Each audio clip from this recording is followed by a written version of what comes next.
سوال: مسجد الحرام میں لفظ حرام کیوں ہے؟ اس کا جواب بتلا دیجیے۔ بسم اللہ الرحمن الرحیم۔ مسجد الحرام میں لفظ حرام اس وجہ سے ہے کہ پہلی وجہ تو یہ ہے کہ اللہ تعالیٰ نے خود مکہ مکرمہ کو مسجد الحرام کہا ہے۔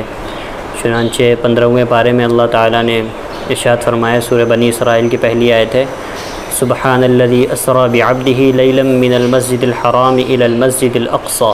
اس میں مسجد الحرام جو ہے اس سے مراد مکہ مکرمہ ہے۔ تو پہلی وجہ یہ ہے کہ مسجد الحرام کو مسجد الحرام اس لیے کہتے ہیں کہ اللہ تعالیٰ نے خود مکہ مکرمہ کو مسجد الحرام فرمایا ہے۔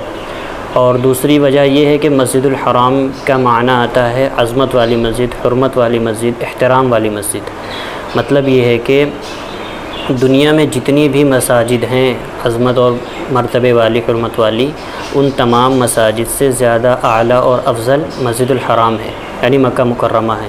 تو اس کی عظمت اور حرمت اور اس کا احترام کو بتانے کے لیے اس کا نام مسجد الحرام رکھا گیا ہے۔ اور تیسری وجہ یہ ہے کہ چونکہ اللہ تعالیٰ نے حرم میں فتنہ فساد اور ظلم و قتل و غارت گیری اور اسی طرح فتنہ و فساد مچانے سے منع فرمایا ہے، اور حرام کے معنی بھی آتے ہیں ممنوعہ چیز، یعنی ایسی چیز جس کو کرنے سے منع کیا گیا ہو۔